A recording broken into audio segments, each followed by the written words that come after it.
안녕하세요. DJ 선아입니다. 오늘의 사연 시작해 보겠습니다. 우린 가까운 가족에 대해 다 알고 있다고 생각하죠. 늘 곁에 있었으니까. 누구보다 잘 안다고 믿어요. 그런데 정말 그럴까요? 저는 가장 가까웠던 가족에 대해, 제 전부나 다름없었던 사람에 대해 사실은 너무도 많은 걸 모르고 있었다는 사실을 뒤늦게 깨달았어요. 그리고 그걸 알아차렸을 땐 이미 모든 게 너무 멀리 와버린 뒤였죠. 오늘은 그 믿었던 가족을 통해 제가 마주하게 된 충격적인 이야기를 들려드리려고 합니다. 지금부터 시작해 볼게요. 저와 2살 더 어린 누나는 저한테는 엄마 같았고 친구 같았고 가끔은 선생님 같기도 한 존재였어요. 저희는 어릴 때부터 정말 가깝고 친한 남매 사이였어요. 보통 남매들은 어릴 때 많이 싸운다고들 하는데 저희는 단 한 번도 다툰 기억이 거의 없었어요. 누나는 절 너무 예뻐했고 전 그런 누나를 정말 잘 따랐죠. 제가 아무리 칭얼대도 누나는 날 엄마처럼 잘 달래줬고 게임기 한 개 가지고 번갈아 가며 놀 때도 늘 차례를 양보해줬어요. 저는 그런 누나가 그냥 너무 좋았고 누나가 하는 말은 곧 법처럼 따랐어요. 누나가 만들자고 하면 비밀 아지트도 만들고 쓰레기 봉투를 뒤집어 쓰고 변신 로봇 놀이를 하며 따라했고 동네 애들이랑 놀다가 싸움이 나도 전 누나한테 먼저 달려가 울면서 일렀죠. 그러면 누나는 항상 깡좋게 절 지켜줬어요. 원체 당찬 성격의 누나라 동네 애들도 미란이 동생은 건들지 말라고들 했고 그 덕에 저는 무서울 게 없었던 거죠. 한 번은 어릴 때 동네 놀이터에서 저보다 2살 많은 형이 제 장난감을 뺏으려고 한 적이 있었어요. 제가 울면서 누나한테 달려갔더니 누나가 팔짱을 딱 끼고 그 형 앞에 선 거예요. 자기보다 덩치도 더 큰 녀석이었는데 요만큼도 주눅들지 않고 아주 당당하게 맞선 거죠. 너 지금 내 동생 장난감 뺏었어? 아니, 그냥 좀 빌려달라 했는데 쟤는 왜 울고 난리야. 빌려달라면서 왜 뺏어? 빌리려면 말을 했어야지. 다시 줘. 안 주면 어쩔 건데? 그럼 내 주먹이 하는 대화를 듣게 되겠지. 그걸 원해? 알았어. 주면 될 거 아니야. 가져가. 그렇게 누나는 제 장난감을 다시 찾아줬고 저는 눈물 콧물 범벅이 된 얼굴로 누나를 꼭 안았어요. 고마워, 누나. 됐어. 울지 마. 저깟 놈들 때문에 울 거 없어. 알았어? 세상은 우는 놈을 만만하게 보는 거야. 항상 당차게 살아야 돼. 난 누나가 있으니까 괜찮잖아. 누나가 나 지켜주면 되니까. 누나가 그렇게 당찬 맞이가 되고 또 저희가 그렇게 사이좋은 남매가 된 건 아마 어머니가 일찍 돌아가신 영향이 컸던 것 같아요. 어머니는 제가 6살 되던 해에 지병으로 돌아가셨거든요. 당시 누나는 초등학교 1학년이었고 죽음이 뭔지 그게 어떤 의미인지 어렴풋이 알았던 것 같아요. 아무것도 모르는 저는 누나 손만 멀뚱히 잡고 있었고 누나는 끝까지 절 챙겨줬어요. 장례식장에서도 사람들이 슬퍼서 울고 있는데 저는 영문도 모르고 울고 있는 사람들 사이에서 멍하니 서 있었고 누나는 제 손을 꼭 붙들고 조용히 속삭였어요. 괜찮아. 엄마는 우리 마음속에 있어. 내가 엄마 대신 널 지켜줄게. 엄마 언제 와? 엄마는 이제 하늘나라에 가셨어. 근데 걱정하지 마. 내가 있잖아. 하늘나라에 왜 혼자 갔지? 나도 하늘나라 구경하고 싶은데. 엄마 불러서 같이 가자 그러자, 누나. 준아. 그렇게 자라면서 누나는 늘 절 지켜줬어요. 아버지는 성실한 분이셨고 새벽에 나가 밤 늦게야 들어오는 생활을 하셨어요. 건설 쪽 일을 하셔서 한여름에도 까맣게 타고 먼지를 뒤집어 쓴 채 퇴근하셨고 집에서는 늘 피곤해 절어 계셨죠. 밥상 앞에서 꾸벅꾸벅 졸다 그대로 누워버리는 날도 많았고요. 그런 아버지를 대신해 누나는 집안 살림도 제 숙제도 도시락 싸는 일도 도맡았어요. 새벽마다 눈 비비고 일어나 도시락을 싸면서도 한 번도 투정 부리지 않던 누나였죠. 아침에 제가 눈을 비비며 부엌으로 가면 누나는 도시락통을 싸면서 절 불렀어요. 일어났어? 이따가 도시락은 잊지 말고 꼭 챙겨가. 누나. 도시락 뭐야, 오늘? 김치볶음밥이랑 계란 후라이 했어. 너 좋아하잖아. 햄은? 햄도 넣었어? 어휴, 그래, 넣었어. 와, 신난다. 누나 최고. 사실 저는 공부 쪽으로는 영 머리도 취미도 없었어요. 글만 읽으면 머리가 핑핑 도는 쪽이었죠. 하지만 누나는 어릴 때부터 공부를 잘했어요. 늘 전교 상위권에 들었고 선생님이 되기 위해 공부에 매진했어요. 성격도 성적도 비슷한 데는 없었지만 그래도 저희는 잘하면서도 참 친하게 가깝게 지냈어요. 학교 끝나고 교복 입고 집에 돌아오는 길에도 누나는 제 손을 꼭 잡고 걸었고 저는 누나 옆에서 제잘제잘 떠들며 하루 있었던 일을 얘기하곤 했어요. 다들 저희를 보며 신기해할 정도였죠. 니들은 어떻게 그렇게 사이가 좋니? 남매라면 원래 맨날 싸우는 거 아니야? 전 누나가 제일 좋아요. 얘가 저만 보면 껌딱지처럼 붙어 있거든요. 아이고, 우리 집 것들도 니들 같으면 얼마나 좋겠니? 아주 보기 좋다, 보기 좋아. 누나가 선생님이 되기 위해 열심히 공부할 무렵, 저는 이미 공부에 흥미를 완전히 잃은 상태였어요. 교과서만 보면 졸음이 쏟아지고 책상 앞에 앉아 있는 게 고문처럼 느껴졌어요. 그래서 저는 대신 기술을 배우는 쪽으로 방향을 틀었습니다. 공고에 진학해서 용접이랑 자동차 정비를 배우는 실습반에 들어갔는데 이상하게 그건 또 재미가 있더라고요. 용접기로 철판을 붙이고 엔진을 뜯어내서 다시 조립하는 게 어린 시절 제가 좋아하던 레고 퍼즐 맞추는 것처럼 느껴졌어요. 제 손으로 고친 차가 다시 멀쩡히 움직일 때마다 어찌나 뿌듯하던지. 오늘은 뭐 배웠어? 또 엔진 뜯었어? 오늘은 트랜스미션 뜯었어. 기어박스 안에 있는 거 다 분해했다가 다시 조립했는데 처음엔 진짜 어렵더라. 오, 점점 전문가 다 돼가네, 내 동생. 근데 그런 거 할 때 안 무서워? 나사 한 개라도 남으면 큰일 나잖아. 그게 희한하게 재밌어. 퍼즐 맞추는 것 같아서 시간 가는 줄 모르겠어. 남는 나사 없게 하려고 더 집중하게 되고. 네가 좋아하는 일 찾아서 너무 좋다. 누나는 제 이야기를 진지하게 들어줬어요. 아무리 제가 공부를 못해도 절 한 번도 나무라거나 비교하지 않았어요. 오히려 제가 기술 배우는 걸 응원해주고 지지해줬죠. 이후 시간이 흘러 누나는 결국 바라던 사범대생이 됐고 저는 졸업하자마자 정비소에 취직했어요. 누나는 대학을 졸업한 후 인근 고등학교에 국어교사로 발령을 받았고 선생님이 된 첫 월급을 받자마자 약속을 지켰어요. 그때 누나가 환하게 웃으며 제게 공구 세트를 건네주던 모습이 아직도 눈에 선해요. 약속 지켰다. 내 동생 첫 월급 기념 공구 세트. 이걸로 꼭 열심히 배워서 나중에 멋진 사장님 되라, 내 동생. 와, 누나 진짜 고마워. 이거 진짜 비쌀 텐데. 그까짓 거 뭐. 내 동생이 잘 되는 게 더 중요하지. 이 공구 세트로 나중에 네 이름 딴 정비소 하나 차려라. 알겠어. 나중에 간판 크게 걸 거야. 미란이 동생 카센터. 어때? 야, 이름이 왜 그 모양이야? 누나는 옆 도시에서 일을 하느라 떨어져 살았지만 그래도 주말이면 꼬박꼬박 집에 왔어요. 무뚝뚝한 척하면서도 아버지는 매 주말 누나 오는 걸 손꼽아 기다리셨어요.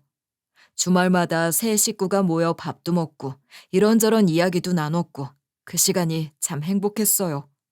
미란아, 학교 생활은 할만하냐?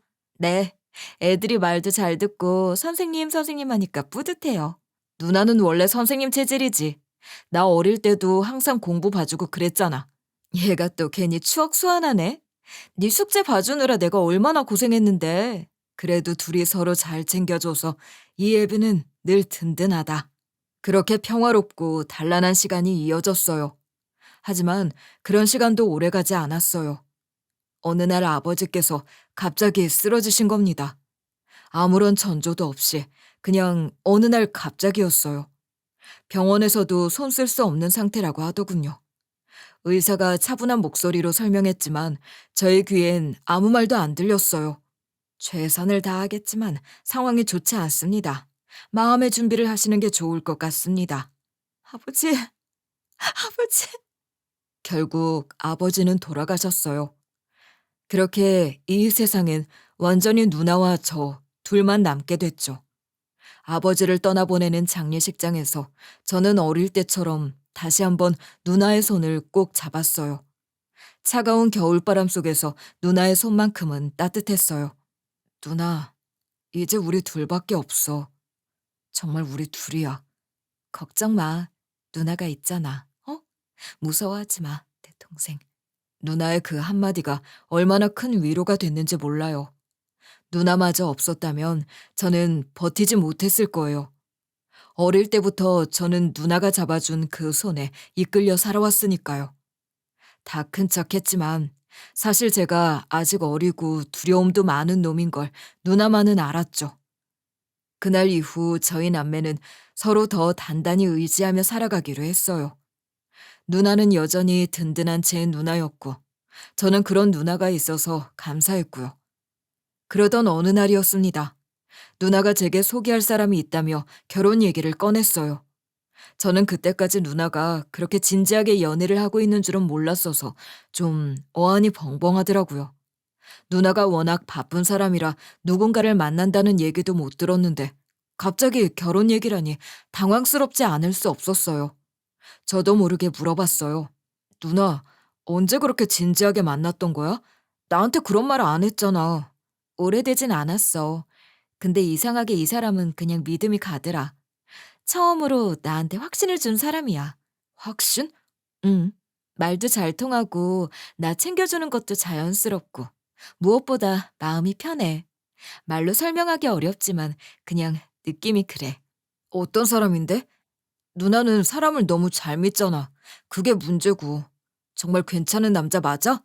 듣자 하니 매형될 사람은 누나보다 7살이 많은 남자라고 했고 무역업 쪽 일을 하며 작은 회사를 하나 운영 중이라고 했어요. 누나가 어련히 잘 알아서 골랐겠지 싶으면서도 마음 한켠으론 걱정이 밀려왔어요. 왜 남동생 마음이란 게 그렇잖아요. 누나를 뺏기는 기분도 들고 괜히 경계부터 하게 되더라고요. 근데 나이 차이가 좀 크네. 7살이면 꽤 차이 나는데. 그러게. 나도 처음엔 그게 좀 걸렸는데 막상 만나보니까 그런 건 별로 안 느껴져. 누나는 괜찮다고 해도 난 좀 걱정되긴 한다. 알지. 네가 나 걱정하는 거. 근데 정말 괜찮은 사람이야. 너도 만나보면 알 거야. 며칠 뒤, 드디어 저는 매형을 처음 보게 됐어요.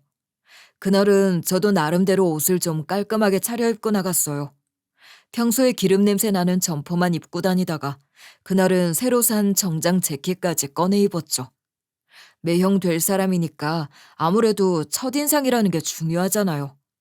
부모님 두 분도 안 계시다 보니 우리 누나를 너무 만만하게 보지 않을까 걱정도 됐고요.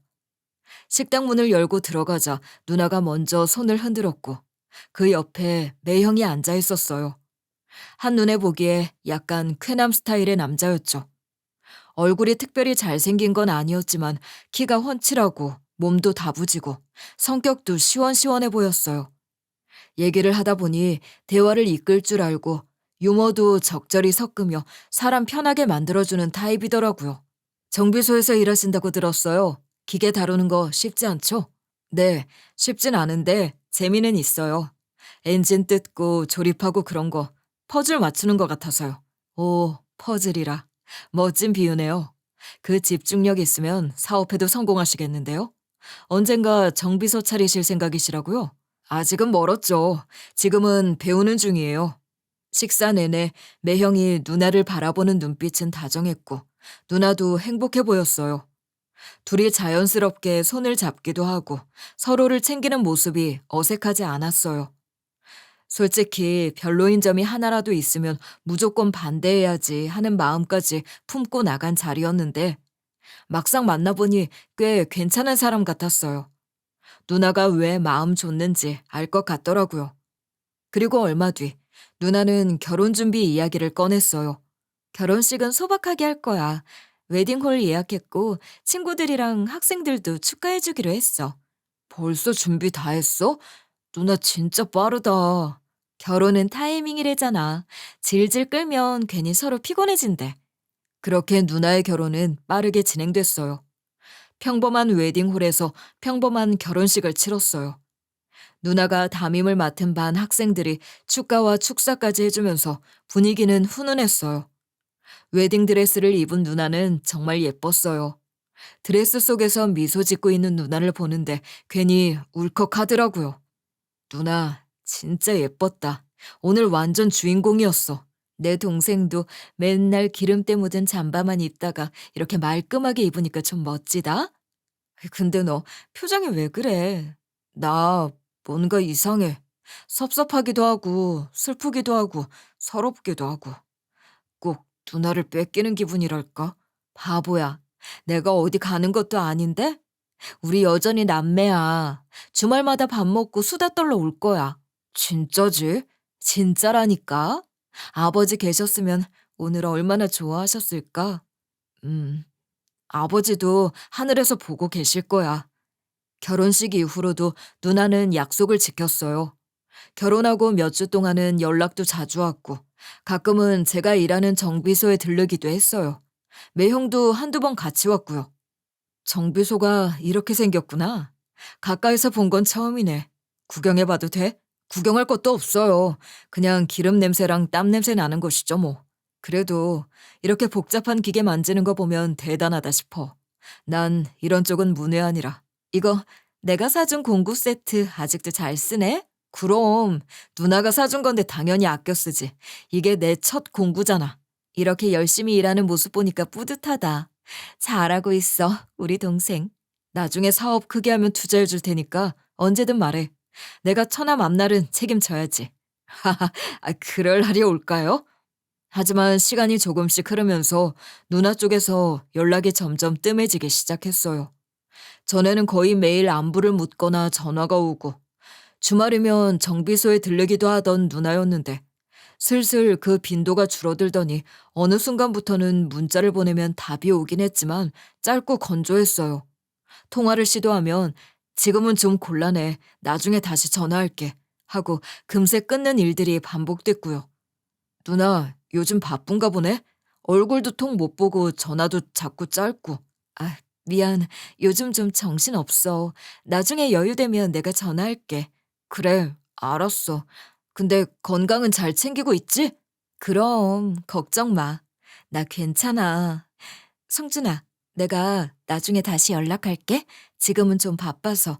미안? 그렇게 나중에 다시 전화할게 라는 말이 습관처럼 반복됐지만 정작 그 약속은 번번이 지켜지지 않았어요.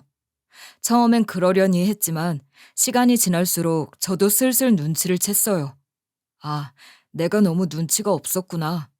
신혼인데 괜히 민폐 끼치는 건 아닐까 싶어 점점 더 연락하기가 조심스러워졌어요. 문자창에 몇 번이고 메시지를 썼다 지우길 반복했죠. 좀 섭섭하고 서운한 마음도 솔직히 들긴 들었어요. 그래도 그게 꼭 누나 잘못은 아니잖아요. 저도 이제 어린애처럼 누나만 찾는 철부지 나이는 아니니까 애써 마음으로부터 독립을 하려고 노력했어요. 그래도 누나가 행복하면 됐지. 괜찮은 사람 만나 잘 사니 다행이지. 하면서 스스로를 다독였습니다. 그러던 어느 날이었어요. 한밤중에 갑자기 누나에게서 전화가 걸려왔어요. 새벽 2시가 훌쩍 넘은 시각이라 무슨 일이 있나 싶어 놀라서 급히 전화를 받았죠. 그런데 전화를 받자마자 들려온 건 누나의 울음 섞인 목소리였어요. 하준아, 나, 나. 누나, 무슨 일인데 그래? 괜찮아? 어디야? 지금 어디야? 괜찮아? 어디야? 내가 갈까? 하지만 누나는 무슨 말인지 알아듣기 힘든 꼬부라진 말투로 울고 있었고 몇 마디 흐느끼는 소리만 남긴 채 전화를 뚝 끊어버렸어요. 저는 심장이 덜컥 내려앉았어요. 무슨 큰일이 난 건 아닐까? 위험한 상황인 건 아닐까? 별의별 생각이 머릿속을 휘젓고 지나갔어요. 바로 다시 전화를 걸었지만 받질 않더라고요. 몇 번을 시도해도 똑같았어요. 매형에게도 전화를 걸었는데 매형 전화는 아예 꺼져 있었어요. 그날 밤 저는 한숨도 못 자고 뒤척였어요. 잠은 다 달아나 버렸고 가슴은 쿵쿵 뛰고 손끝이 시릴 정도였어요. 걱정이 머릿속을 꽉 채워서 아무것도 손에 잡히지 않았어요. 결국 날이 밝자마자 옷만 챙겨 입고 누나가 근무하는 학교로 찾아갔어요. 학교 교문 앞에서 기다리다 누나를 만났어요. 멀리서 걸어오던 누나는 절 보더니 살짝 놀란 표정을 지었어요. 하지만 곧 환하게 웃으며 다가왔어요. 어머, 너 여기 웬일이야? 누나 괜찮아? 어젯밤에 전화했잖아. 울면서. 내가 얼마나 놀랐는데. 아, 그거? 아, 내가 괜히 걱정 끼쳤구나. 미안해. 별일 아니었어. 누나는 아무렇지 않다는 듯 손사래를 쳤어요. 어젯밤 울면서 전화한 사람이 맞나 싶을 정도로 평소처럼 밝고 에너지 넘쳤어요. 전 당황스럽고 황당했죠. 누나, 진짜 괜찮은 거 맞아? 어젯밤에 목소리가 장난 아니었는데. 괜찮지, 그럼. 그게 사실은 학부모 하나가 애 좀 야단친 걸 가지고 학교로 쳐들어와서 난리치고 가는 바람에 좀 스트레스를 받았어. 학부모한테도 깨지고 학교에서도 깨지고. 내가 이러려고 교사가 됐나 싶고. 그래서 어젯밤에 술 한잔 했더니 괜히 감정이 북받쳐서 그랬나 봐. 내가 괜히 민폐였지. 미안하다. 저는 안도의 한숨을 쉬면서도 어쩐지 뭔가 걸리는 기분이었어요. 진짜 별거 아닌 거야? 혹시 매형이랑 무슨 일 있는 거 아니고? 아니야. 진짜 아무 일도 없어. 걱정 말라니까. 누나는 씩 웃더니 손목시계를 슬쩍 봤어요. 아, 얘기하느라 시간 다 갔다. 나 조회 끝나고 1교시 수업 없으니까 아침 조회만 하고 우리 요 앞에서 국밥 하나 때리자. 해장 좀 하게. 그렇게 우리는 근처 국밥집으로 갔어요. 아침부터 순대국밥을 시켜서 먹는데 누나는 여전히 제가 알던 그 모습 그대로였어요. 웃음도 많고 말도 많은 딱 우리 누나였죠. 야, 지난번에 내가 말했지? 그 반항 심한 애 말이야. 이번엔 지각했다가 핑계대는데 진짜 황당해서 나 참. 뭔 핑계였는데? 아빠가 코피를 흘려서 병원 가느라 늦었다는 거야. 근데 알고 보니까 밤새 PC방 갔다가 아침에 엄마한테 들켜서 혼난 거더라고.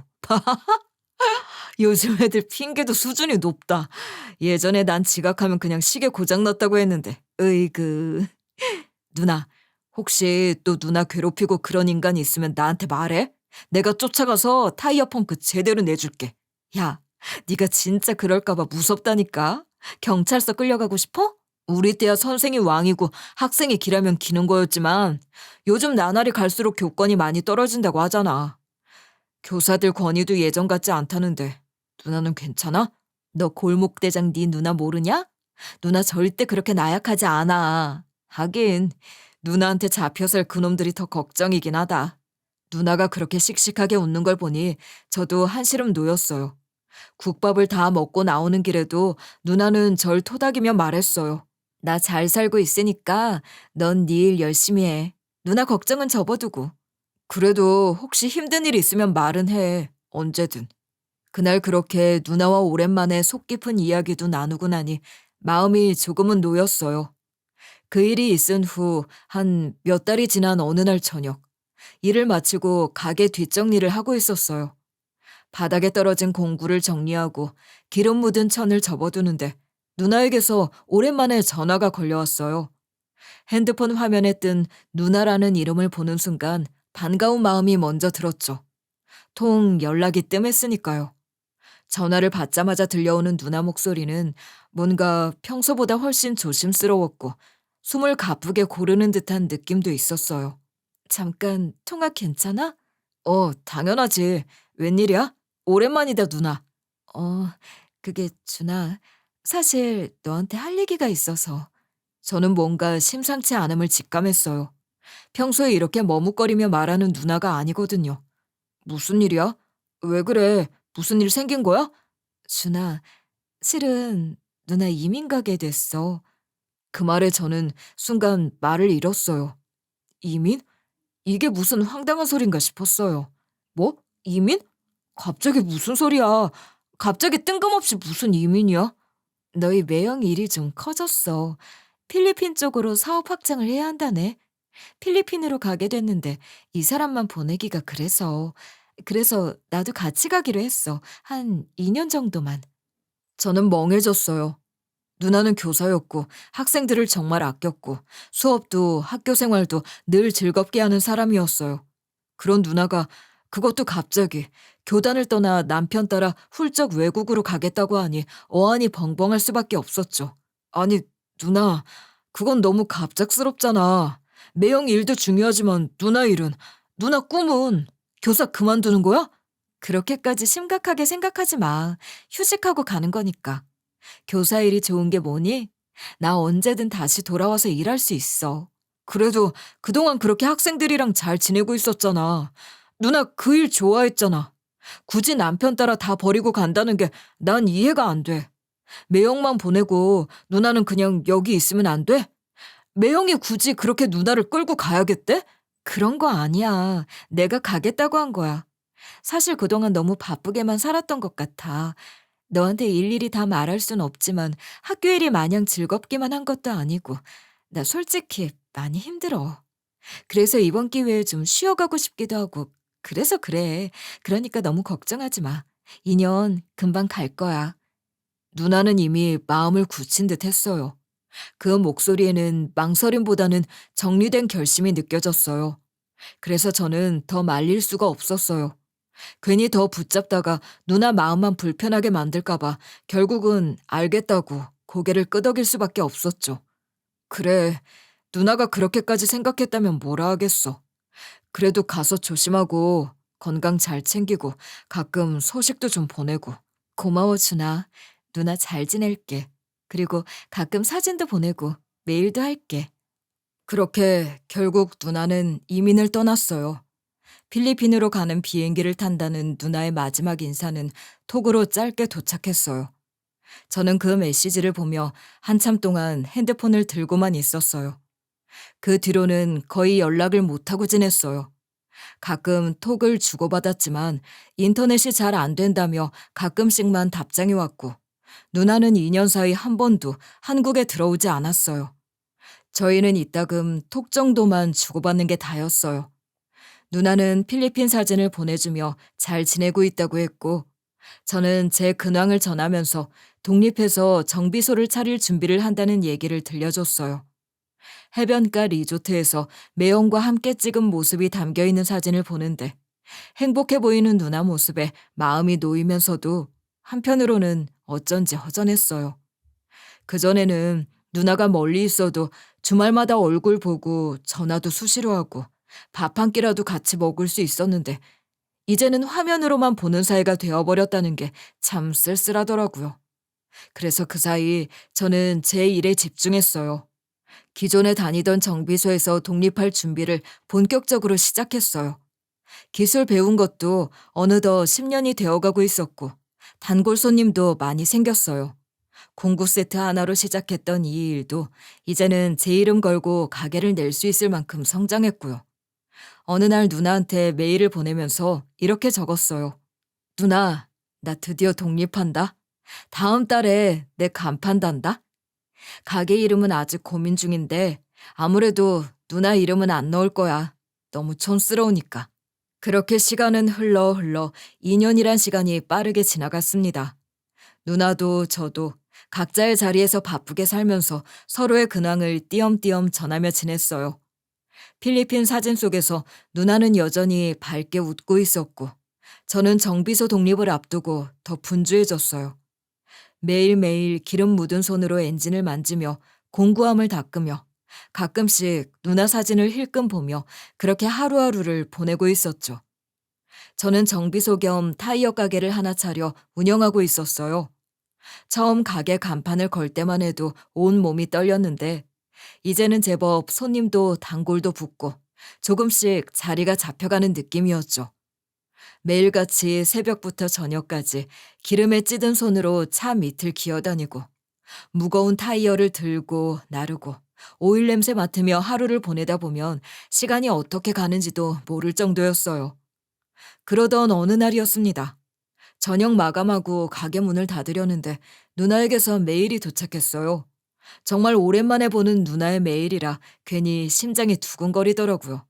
준아, 한국 가느라 이것저것 처리할 일들이 많아서 당분간 연락이 어려울 것 같아. 한국 가서 좀 정리가 되면 연락할게. 잘 지내고 있어? 저는 그 메일을 보자 한동안 화면을 바라봤어요. 그래도 곧 누나를 만난다는 생각에 들떴어요. 이제 곧 2년 만에 얼굴을 볼 수 있구나 싶었어요.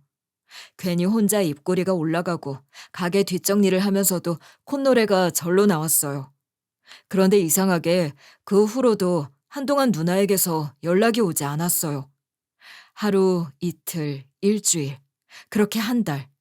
톡도 메일도 답이 없었고 전화를 걸어도 전원이 꺼져 있다는 안내음만 들렸어요. 누나가 한국 번호를 아직 개통을 안 한 건가 싶었어요. 톡 프로필 사진도 사라져 있었어요. 예전에는 필리핀 해변에서 찍은 사진이었는데 그게 싹 없어졌더라고요. 매형 역시 연락이 안 되는 건 마찬가지였어요. 전화는 꺼져 있었고 메신저도 확인이 안 됐어요. 시간이 갈수록 점점 마음이 뒤숭숭해졌어요. 처음엔 바빠서 그러겠지 했는데 어느 순간부터는 머릿속에서 자꾸 안 좋은 상상들이 떠올랐어요. 설마, 아니야. 무슨 일 있겠어. 바쁜 거겠지. 정리할 게 많다 그랬으니까. 혼자 되뇌며 마음을 다잡아보지만 불안한 마음은 쉽게 가라앉지 않았어요. 엔진 오일을 갈면서도 타이어를 갈아 끼우면서도 자꾸만 누나 생각만 나더라고요.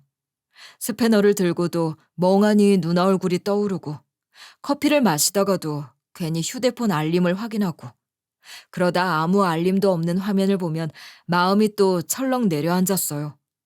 그렇게 몇 달을 보내고 있던 어느 날 아침이었어요. 아직 이른 시간이었고 가게 문을 막 열고 바닥 청소를 하려던 참이었어요. 물을 뿌리고 걸레를 짜고 있는데 낯선 젊은 남자가 제게 다가왔어요.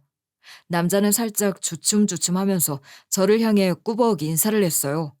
뭔가 말을 꺼내려다 망설이는 듯한 모습이었어요. 사장님, 저 죄송한데요. 네? 뭐 찾으시는 거 있으세요? 아, 그게 아니라 혹시 여기 실종 현수막 좀 걸어도 될까요? 아, 네, 그러세요. 뭐 안 될 거 있나요? 고맙습니다. 남자는 꾸벅 인사를 하더니 현수막을 들고 정문 옆 펜스 쪽으로 가기 시작했어요. 저는 다시 안으로 들어가 걸레를 짜고 정리를 이어가고 있었어요. 그러다 무심코 고개를 들어 현수막 쪽을 봤어요. 남자가 현수막을 펼쳐 고정시키는 순간 제 몸은 그대로 얼어붙고 말았습니다. 손에 들고 있던 걸 떨어뜨린 줄도 모르고 그대로 멈춰서 숨이 턱 막히는 기분이었어요. 그 현수막에는 누나 얼굴이 크게 박혀 있었어요. 밝게 웃고 있는 누나의 사진이었고 이름도 선명하게 적혀 있었어요.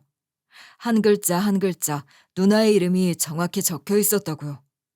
순간 온몸이 굳었어요. 머리가 새하얘지고 심장이 쿵쾅거리기 시작했죠. 저는 정신없이 달려가 남자의 팔을 덥석 잡았습니다. 잠깐만요. 이거 뭐예요? 실종이라뇨? 그쪽 누구예요? 사장님, 이 사람 우리 누나라고요. 내 친누나. 네? 사장님 누나분이요? 그래요. 이거 우리 누나예요. 이게 무슨 일이에요? 실종이라니 무슨 말이에요? 우리 누나가 실종이라니. 아, 이분은 제 선생님이세요. 남자의 목소리는 떨리고 있었고 저도 숨이 가빴어요. 너무 놀란 나머지 바깥에선 더 이상 말을 주고받을 수가 없었어요. 저는 문을 열고 남자를 가게 안으로 들였습니다. 자, 이제 얘기 좀 해봐요. 도대체 이게 어떻게 된 일이에요? 우리 누나가 실종이라니 그게 무슨 말이에요? 지금은 졸업했지만 선생님은 제 담임 선생님이셨어요. 그런데 저희 반 담임을 맡고 계시던 중에 선생님께서 2년 전쯤 학교를 갑자기 그만두셨어요. 아무도 영문을 몰랐고 자세한 이유도 몰랐어요. 우리 누나는 이민 간 거였어요. 필리핀으로 매형 따라서. 학교엔 그렇게 말을 안 했나 보죠? 이민이요? 아니에요. 그런 말씀은 전혀 없으셨어요. 저희 학교에서도 저희 반에서도 선생님이 이민 가신다는 얘기는 한 번도 못 들었어요. 그냥 학기 중에 갑자기 휴직서 내시고 학교를 나오지 않으셨어요. 학교 측에서도 정확한 이유는 몰랐고요. 우리 누나가 그럴 사람이 아닌데 그 사실을 왜 굳이 말을 안 한 걸까요? 남자는 잠깐 숨을 고르더니 조심스럽게 말을 이어갔어요. 사실 저희끼리도 좀 이상하다고 생각했어요. 선생님이 그렇게 무책임하게 학교를 그만두실 분이 아니셨거든요. 학생들도 많이 아끼셨고 수업도 정말 열심히 하셨고요. 그런데 하루아침에 자취를 감추듯 그만두셔서 저희 반 애들끼리도 처음엔 걱정을 많이 했어요. 저는 그 말을 들으면서 가슴이 서늘해졌어요. 뭐 하나 맞는 게 없었어요. 누나는 분명 저에게 이민 간다고 했고 학교에서는 그냥 휴직 후 연락이 끊긴 상황이라니. 아니, 그러면 도대체 뭐가 어떻게 된 거지? 이민을 간 거야? 아니면 안 간 거야? 제가 아는 한 이민을 가신 건 아니에요. 사실 저희 반 애들 중 한 명이 올해 봄에 선생님을 봤거든요. 누나를 봤다고요? 한국에서요? 네. 시내에서 혼자 걸어가고 있는 걸 봤대요. 근데 상태가 좀 이상했대요. 머리는 산발이었고 아직 초봄이라 날씨가 추웠는데 반팔만 입고 있었다고 하더라고요. 팔이랑 여기저기에 상처도 보였고요. 그리고 눈빛이 마치 어디 정신 나간 사람처럼 이상했다고. 인사했더니 놀란 사람처럼 중얼중얼거리다가 그냥 사라지셨다고요. 저는 그 말을 듣고 말문이 막혔어요. 머릿속에서 그동안 누나와 주고받았던 메일, 한밤중에 울면서 전화하던 목소리, 너무 밝은 척하던 그 얼굴, 연락이 뜸해질수록 늘어난 문자와 메일의 건조함, 그 모든 장면들이 퍼즐처럼 머릿속에서 충돌했어요. 그게 사실이라면 대체 무슨 일이 있었던 거지? 남자의 표정도 어두웠어요. 그리고는 제게 더 충격적인 이야기를 꺼냈습니다. 그리고 이건 다른 친구들도 모르는 얘긴데요. 사실 제가 선생님 남편분을 한번 뵌 적이 있어요. 그런데 그게 좀... 무슨 소리죠? 2년 전쯤이었어요. 제가 집안 형편이 좀 어려워서 선생님께서 절 조금 챙겨주셨거든요. 어느 날은 선생님 차로 절 집까지 태워다 주셨는데 잠깐 댁에 들르셨다가 가자고 해서 집으로 잠깐 갔는데 그때 집 앞에 선생님 남편분이 계셨어요. 저는 숨을 죽이고 남자의 말을 기다렸습니다. 그런데 그분이 선생님한테 말도 안 되는 욕을 퍼붓고 손찌검을 하셨어요. 저는 차에 앉아 있었는데 그 광경을 보고 너무 놀라서 얼어 있었어요. 그 말을 듣는 순간 저도 온몸이 굳어버렸어요. 심장이 벌렁벌렁 뛰고 목이 꽉 막히는 느낌이었어요. 뭐라고요? 손찌검을? 매형의 누나한테? 네. 그렇게 한참을 맞고 난 뒤에 선생님은 절 보시고도 아무렇지 않은 척 웃으셨어요. 모른 척 해달라는 듯이. 그게 너무 이상했어요. 선생님은 그날 절 아무렇지 않은 듯 데려다 주셨지만 그날 일이 두고두고 잊히지가 않아요. 저는 손으로 얼굴을 감싸쥐었어요. 그 사람 항상 입만 열면 번드르르하고 사람 좋은 척하고 분위기 유하게 이끌던 그 사람. 그런데 그 사람이 누나를 그렇게 만들었다고? 믿기지가 않았습니다. 왜 그 생각은 못했는지 제 자신에게 화도 났죠. 사실 그래서 선생님이 걱정됐던 거예요. 갑자기 사라지신 데는 남편, 그 남자랑 관련이 있을 것 같아서요. 그래서 실종 신고도 하려고 했는데 가족이 아니라는 이유로 경찰에서는 접수를 안 받아주더라고요. 저희가 아무리 찾아가서 얘기해도 결국 보호자가 직접 신고해야 한다고만 하고 그래서 현수막이라도 걸어보자고 친구들이랑 의견 모아서 이렇게 하고 있는 거예요. 저는 그제야 매형이란 사람을 머릿속에 다시 떠올렸어요. 처음 만났을 때부터 늘 사람 좋아 보였고 대화도 매끄럽고 매형이라는 자리에서도 깍듯하고 친절했던 그놈. 그런데 지금 와서 생각해보면 그 사람과 결혼한 이후 누나와 저의 사이는 점점 멀어졌어요. 어릴 적 그 누구보다 가까웠던 우리는 이제 연락조차 제대로 못하고 지내는 남처럼 돼버렸죠. 내가 그때 왜 몰랐을까? 왜 한 번도 의심을 안 했을까? 남자의 말에 그동안의 모든 퍼즐 조각이 머릿속에서 뒤섞이고 부딪히기 시작했어요. 한밤중에 울면서 전화했던 누나. 무슨 말을 하려다 끝내 끊어버렸던 통화. 뜬금없이 결정됐던 이민. 전화를 해도 닿지 않고 오로지 메일로만 주고받았던 연락들. 누나의 메신저 프로필이 어느 순간 사라졌던 일. 이미 그때부터 뭔가 잘못됐던 거구나 싶더라고요. 저는 그동안 멍하니 앉아있다가 자리에서 벌떡 일어났어요. 이제 내가 해야겠네요. 난 가족이니까 할 수 있죠. 경찰서로 가야겠어요. 저는 숨을 한번 크게 들이쉬고 곧장 가게 문을 박차고 나왔습니다. 더 늦기 전에 이제라도 뭔가를 해야 했어요. 무슨 일이 벌어지는지 끝까지 파헤쳐야 했어요. 그리고 무엇보다 누나가 무사하기만을 간절히 빌면서 저는 그대로 경찰서로 달려갔습니다. 남자와 함께 경찰서로 뛰어들어갔어요. 머릿속이 하얘서 숨이 제대로 쉬어지지도 않았어요. 접수 창구에 도착하자마자 저는 숨을 헐떡이며 경찰에게 상황을 설명하기 시작했어요. 청년도 떨리는 목소리로 준비한 자료들을 꺼냈어요. 저희 누나가 실종됐어요. 이 친구는 누나 제자고요. 지금 증거 다 가지고 왔어요. 메일이랑 통화 기록도 있고요. 제발 좀 도와주세요. 남자가 곧바로 가방에서 봉투와 파일 뭉치를 꺼내 책상 위에 올려놨어요. 여기요. 선생님 연락 두절된 시점이랑 휴직 기록, 그리고 저희가 제보받은 목격담 정리한 거예요. 이건 사진 파일이고요. 경찰은 저희의 설명을 들으며 자료를 하나하나 넘겨봤어요. 처음에는 의례적으로 넘기던 손이 점점 느려졌고 표정이 서서히 굳어졌어요. 몇 장을 넘기다가 아예 손을 멈추고 한참 서류를 들여다보더라고요. 잠깐만요. 이거 이민 가셨다는 얘기는 어디서 나온 거예요? 저한테 그렇게 얘기했어요. 매형 사업 때문에 필리핀으로 이민 간다고요.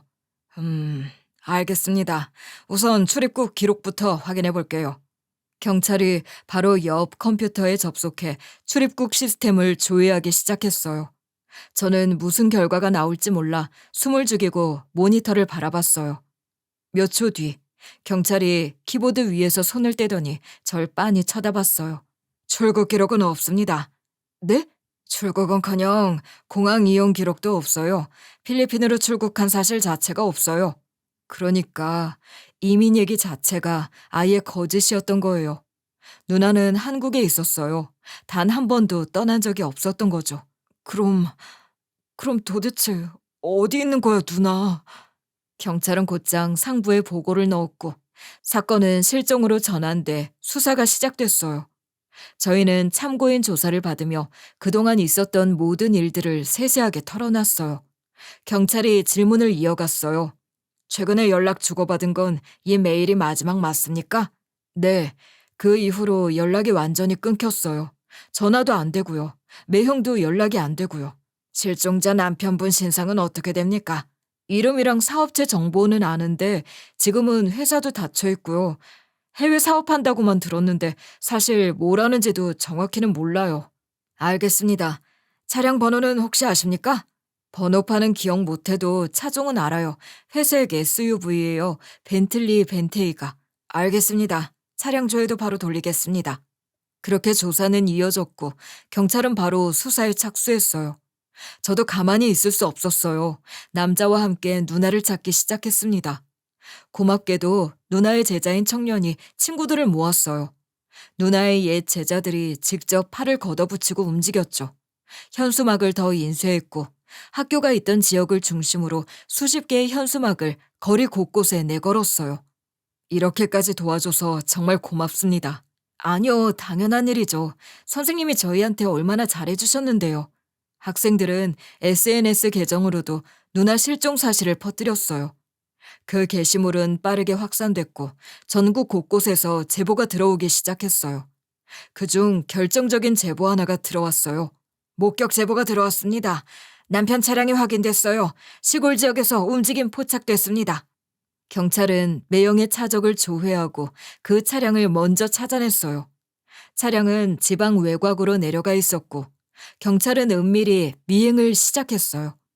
며칠 동안 특별한 움직임 없이 이동만 반복되다가 어느 날 드디어 놈이 시골 산자락 아래 위치한 허름한 건물로 들어가는 모습이 포착됐어요. 간판도 없고 창문엔 모두 두꺼운 커튼이 내려져 있었어요. 외부에서는 전혀 안이 보이지 않는 수상한 건물이었습니다.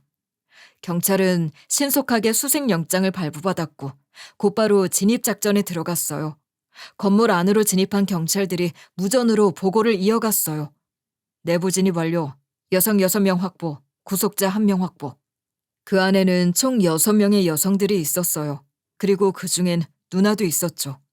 저는 경찰의 뒤를 쫓아 곧장 달려갔어요. 차에서 내리는 순간 다리가 풀릴 뻔했습니다. 건물 안에 들어서자 누나는 창백한 얼굴로 벽에 기대 있었어요. 살이 많이 빠져 있었고 눈은 퀭했고 손목과 발목엔 붉은 자국이 그대로 남아 있었어요. 누나! 누나! 저는 곧장 뛰어가 누나를 안았어요. 그 순간 손끝으로 느껴진 누나의 뼈마디가 너무 앙상해서 그 자리에서 눈물이 쏟아졌습니다. 누나, 나야 준이야. 누나 정신 차려봐. 정신 좀 차려봐. 하지만 누나는 멍한 표정으로 절 쳐다보기만 했어요. 그 텅 빈 눈빛에 저는 숨이 막히는 것 같았습니다. 누나 제발 정신 좀 차려봐. 나야 준이잖아. 누나 동생이잖아. 몇 번을 그렇게 부르자 그제야 누나의 눈빛이 살짝 흔들리더니 한참을 멍하니 있던 누나가 조심스럽게 제 손을 만졌어요. 그리고 떨리는 목소리로 속삭였어요. 준이? 우리 준이? 그 순간 저는 소리내 울었어요. 누나는 그제야 제 품에 안기더니 어린애처럼 소리내 울기 시작했어요. 준아, 무서워. 나 무서워. 괜찮아, 누나. 이제 끝났어. 내가 왔잖아. 내가 찾으러 왔잖아. 여기 다 누나 구해줄 사람들이야. 이제 아무 일도 안 생겨. 내가 다 지킬 거야. 저희는 그렇게 한참을 부둥켜 안고 울었어요. 누나는 마치 그동안 참고 있던 모든 감정을 터뜨리는 것처럼 소리내 울었고 저도 끝없이 울었어요. 그 지옥 같은 곳에서 누나를 다시 찾아낸 제 인생에서 절대 잊지 못할 순간이었죠. 이후 경찰은 본격적으로 수사에 돌입했습니다. 조사 과정에서 밝혀진 실상은 상상조차 못할 정도로 끔찍했어요. 매형은 그곳에서 자신을 하늘의 사람, 신의 화신이라 자처하며 사이비 교주 행세를 하고 있었고 여러 여성들을 깨달음의 여정, 구원의 길이라는 미명 아래 감금하고 정신적, 신체적 학대를 반복해왔다고 하더군요. 결혼까지 한 누나는 그 안에서 매형의 가장 충성스러운 신도이자 사실상 노예처럼 지내고 있었고요. 도대체 어떻게 이런 일이 가능했어요? 대체 어떻게 그렇게까지 끌려 들어간 거예요? 초반에는 종교 상담이라는 명목으로 접근했다고 합니다. 피해자들 대부분이 어려운 시기나 힘든 일을 겪을 때 접촉당했고요. 조사 자료를 보면서 전 한숨을 쉴 수밖에 없었어요. 누나 역시 처음엔 그런 상담을 받다가 결국 깊게 끌려 들어간 피해자였던 거였어요. 그런데 알고 보니 매형이라는 인간의 본색은 훨씬 오래전부터 더럽게 썩어 있었어요. 교회에서 전도사로 활동하던 시절부터 사실 이미 전과자였습니다. 폭력 전과 2번, 사기, 강요로 집행유예까지 받았더군요. 교회 오빠니 뭐니 하면서 사람 좋은 척하던 그때도 이미 전과자였다고요? 네. 겉으로는 성실한 교인으로 이미지 세탁하면서 신뢰를 쌓아갔던 거죠. 교회 안팎에서는 평판이 꽤 좋았더라고요. 그런데 그건 철저한 위장이었고요. 그런 사람을 누나는 어떻게 그렇게 모두 믿고. 사기꾼들이 가장 잘하는 게 그겁니다. 사람 심리 파고들어서 허점 노리고 약한 식의 감정적 의존을 만들어요. 결혼한 이후엔 종교단체라는 이름으로 본색을 드러냈고요. 이후 드러난 매형의 실체는 점점 더 충격적이었어요. 매형은 누나를 앞세워 외부에는 정상적인 부부, 성실한 교사로 보이게 연출했고 내부에서는 철저하게 지배와 통제를 가했더군요. 누나는 사이비 단체 내에서 사실상 상징적 인물처럼 이용당했어요. 밖에서는 부인이자 선생님으로 살아야 했고 안에서는 매형의 증언자라는 명목으로 새로운 여성 신도들을 끌어들이는 역할까지 맡겨졌다고 했어요. 밖에서는 일상생활을 유지하게 하면서 단체를 은폐했고 안에서는 정신적 육체적으로 철저히 지배했더군요. 그럼 연락도 못하게 막은 거군요. 무슨 특별 기도기간이라나 뭐라나. 그걸 2년을 잡은 겁니다. 초반에는 외부와 접촉을 일부 허용하다가 나중엔 통제 수위를 높여서 휴대폰을 회수하고 편지나 이메일도 대신 작성하도록 강요한 경우가 많았어요. 사진도 가짜로 보내고요. 저는 입술을 꽉 깨물었어요. 이제서야 그동안의 의문들이 하나하나 다 맞춰지기 시작했어요. 톡이나 메일로만 연락됐던 이유, 목소리가 떨렸던 딱 두어 번의 전화통화, 밝은 척 애써 웃던 모습, 그 모든 게 다 강요된 연극이었다니. 그럼 매형, 아니, 그놈이 혼자 다 한 거예요? 6명 여자들 모두를 다 묶어두고? 이 단체 내부에 감시 역할을 하는 보조간부까지 따로 두고 있었어요. 보조간부요? 네. 여성 신도들을 감시하고 불복종하는 경우 여러 가지 벌칙을 가하는 역할이었습니다. 말이 벌칙이지 끔찍한 짓거리들을 한 거죠. 아무튼 그 둘이 직접적인 가담자로 추가로 검거됐습니다. 이후 경찰은 구조된 여성들의 진술을 확보하며 사건을 확대했어요. 처음엔 단순 감금 사건처럼 시작됐지만 조사하면 할수록 사건은 무시무시한 범죄 조직 형태로 번져갔어요. 4가지 혐의가 추가로 적용됐고 검찰은 이들에게 공동범죄 조직 구성 혐의까지 더 씌워 중형을 구형했어요. 이번 사건은 단순한 개인 범죄를 넘어서 조직적 강제노동 및 정신지배 사범으로도 기록에 남을 겁니다. 결국 재판에서 매형은 징역 15년을 선고받았고 함께 행동한 공범 2명은 각각 12년, 8년형을 선고받았어요. 사입이 교회였던 은신처 건물은 즉시 폐쇄됐고 피해 여성들은 국가보호 프로그램으로 모두 안전하게 분리조치됐고요. 이 모든 수사 과정이 진행되는 동안 누나는 별도의 병원으로 옮겨져 요양에 들어갔어요. 심리적 충격으로 언어 기능이 일시적으로 마비됐고 의사소통조차 쉽지 않은 상태였어요. 처음 며칠은 말조차 제대로 하지 못했어요. 병실에 앉아 창밖만 멍하니 바라보던 누나는 완전히 무너져 있었어요. 저는 매일같이 병원으로 찾아갔어요. 한마디라도 먼저 입을 열어주길 바라는 심정으로 말이에요. 어느 날 병실에서 누나 옆에 앉아 조용히 누나 손을 꼭 잡았어요. 그러다 문득 조용히 입을 열었어요. 누나, 나야. 괜찮아. 아무 일 없을 거야. 이제 다 끝났어. 이제 다 괜찮아. 누나는 미동 없이 눈만 깜빡였어요. 그게 더 마음이 아팠어요. 입술이 부르트도록 아무 말도 못하고 하루가 또 지났어요. 그러던 이틀쯤 뒤였어요. 그날도 똑같이 병실에 앉아 있었는데 조용히 손을 매만지던 누나가 갑자기 흐느끼며 입을 열었어요. 미안해. 미안해, 내 동생. 누나가 미안해. 그 말을 듣자마자 저도 숨이 턱 막혔어요. 목이 꽉 막히고 가슴이 저릿하게 쪼여왔어요. 왜 누나가 미안해? 누나 잘못이 아니잖아. 누나가 뭘 잘못했어? 다 내 잘못인 것 같아서. 내가 바보라서. 내가 그 사람 말을 믿어서. 아니야. 그 인간이 악마였던 거야. 누나 잘못 없어. 누나 절대 잘못 없어. 누나는 여전히 고개를 떨군 채 흐느꼈어요. 제 손을 잡고 있는 누나 손은 여전히 앙상했고 차가웠어요. 제가 입술을 깨물며 고개를 숙였어요. 미안해. 내가 더 미안해. 내가 그때 조금만 더 눈치챘더라면, 누나 힘들어질 때 내가 조금만 더 신경 썼더라면. 저는 누나를 부둥켜 안고 한참을 울었어요. 울면서도 계속 속으로 외쳤어요. 누나는 잘못한 게 하나도 없다고. 누나는 피해자라고. 그 뒤로 누나는 서서히 회복의 길로 들어갔어요. 매일 조금씩 말을 이어가기 시작했고 감정을 억누르지 않고 오히려 천천히 쏟아내기 시작했어요.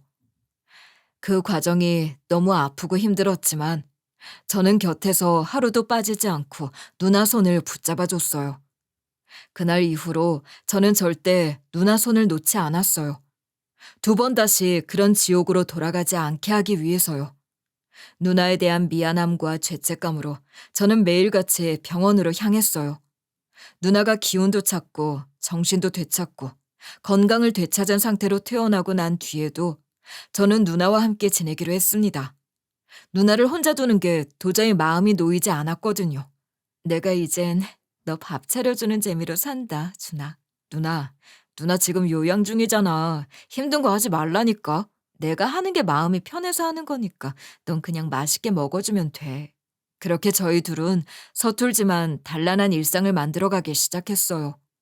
퇴원 직후엔 누나는 여전히 창밖을 오래 바라보곤 했지만 시간이 흐르면서 표정도 한결 밝아졌고 목소리에도 힘이 실렸어요. 처음엔 하루하루를 버티는 것도 어려워 보였는데 이제는 저녁마다 TV를 보며 같이 웃고 마트에서 장을 보면서 농담을 주고받을 정도로 많이 회복이 됐죠. 저녁 먹고 나면 둘이 나란히 소파에 앉아 드라마를 보다가 문득 과거 얘기를 꺼내기도 했어요. 그럴 때마다 전 마음 한구석이 시려왔어요. 그러던 어느 날 누나가 가만히 TV를 보다가 뜬금없이 웃으며 말을 꺼냈어요. 준아, 그때 내가 이민 간다고 했을 때 많이 어이없었지. 솔직히 말해도 돼? 당연하지. 어이없었다기보단 황당했지. 말도 안 되는 소리에 벙쪘다고 해야 되나? 너한테 어떻게든 둘러대야 해서 그랬어. 그 생각밖엔 안 나더라. 어떻게 하면 네가 걱정을 덜할까. 그것만 고민했어. 저는 한숨을 살짝 내쉬며 고개를 끄덕였어요. 그러다 괜히 목이 메어 목소리가 떨렸어요. 그때 내가 뭐라도 이상하다고 더 깊이 파봤으면 어땠을까? 누나가 강요에 의해서 하는 말이란 걸 알아챘어야 했는데 내가 너무 둔했어. 그 말을 고지고대로 믿는 게 아니었는데. 누나는 그런 절 보고는 조용히 손을 잡았어요. 그리고 부드러운 목소리로 말을 이어갔어요. 그렇게 생각하지 마. 준아, 네가 뭘 어떻게 했어도 아마 그땐 내가 널 속였을 거야. 그 인간들이 내 머리를 얼마나 잘 장악하고 있었는지 너도 봤잖아. 그래도 난 동생인데, 누난 평생 날 지켜줬는데. 난 정작 누나가 그렇게 힘들 때 아무것도 못 알아챘잖아. 누나는 제 손을 꼭 잡으며 웃었어요. 하지만 그 미소 뒤에는 여전히 미안함이 스며 있었어요. 우리 서로한테 그만 미안해하자. 이제는 정말 괜찮아. 네가 날 찾아줬잖아. 그걸로 충분해. 그 말을 듣는데 괜히 울컥해서 저는 고개를 숙였어요. 그렇게 저희는 서로 손을 꼭 잡은 채 잠시 말없이 TV만 바라봤어요. 고요하고 따뜻한 시간이었어요. 그렇게 시간이 흘러 얼마 전에는 누나를 찾는데 결정적인 역할을 해준 그 청년이 친구 몇 명과 함께 찾아왔어요. 청년은 꽃다발과 편지 뭉치를 들고 병문 안을 왔고 얼굴을 보자마자 울먹이며 외쳤어요. 선생님, 너무 보고 싶었어요. 저도요, 선생님. 누나는 그 자리에서 결국 참지 못하고 울음을 터뜨렸어요. 제자들도 같이 울음을 훔쳤고요. 저는 그 모습을 보며 괜히 코끝이 찡해졌어요. 다들 와줘서 정말 고맙다. 저희야말로 선생님이 이렇게 무사하셔서 다행이에요. 제자들 며칠 쥐고 온 편지를 슬쩍 봤어요. 선생님은 언제나 저희에게 가장 따뜻한 사람이었어요. 사랑해요. 라고 적혀 있더군요. 그걸 읽는 순간 마음 한쪽이 다시 뜨거워졌어요. 우리 누나 정말 좋은 선생님이었구나. 누나는 나한테 그랬듯이 아이들한테도 항상 따뜻했구나 싶더라고요. 비록 운이 나빠 그런 인간을 만나 고생을 했지만 그래도 누나의 선함은 이렇게 누나에게 다시 돌아오고 있었어요. 누나는 여전히 많은 사람들에게 사랑받는 사람이었죠. 반면 전 매형이라는 놈은 가명 없이 징역 15년형을 그대로 선고받았어요. 철창 안에서 규율에 묶여 살아가고 있었고 더 이상 신의 화신 따위로 군림하지 못했죠. 요즘 저희는 아침이면 같이 밥을 먹고 마트에 장을 보러 가고 주말이면 동네 공원을 함께 산책하는 소소한 일상 속에 살아가고 있어요. 비록 예전 같진 않지만 그런 소박한 평범함이 얼마나 소중한지 매일 새삼 느끼고 있어요. 과거 누나가 절 키워주었듯 이제는 제가 누나를 보살피고 지켜주는 사람이 되었어요. 서로에게 기댈 수 있어서 다행이고 다시는 그런 끔찍한 일을 겪게 두지 않겠다고 다짐하며 살고 있습니다. 사람이 사람을 지배하려 들면 어디까지 잔혹해질 수 있는지, 그리고 사랑과 믿음이라는 이름 아래 얼마나 교묘하게 파괴가 일어날 수 있는지 저는 이번 일을 통해 뼈저리게 깨달았어요. 하지만 동시에 사람이 사람을 끝까지 지켜낼 수 있다는 것도요. 누나와 저는 다시 일상의 평화를 되찾았고 누나는 천천히 자신의 삶을 회복해가고 있어요. 저 역시 두 번 다시는 그 누구에게도 소중한 사람을 뺏기지 않겠다는 다짐으로 하루하루 살아가고 있습니다. 그리고 기도하고 바라봅니다. 누군가 비슷한 상황에 처해 있다면 용기를 내어 반드시 손을 뻗어보시기려. 작은 신호라도 놓치지 않는 것. 그게 누군가의 인생을 지킬 수 있는 시작일 테니까요. 그럼 제 이야기 끝까지 들어주셔서 감사합니다.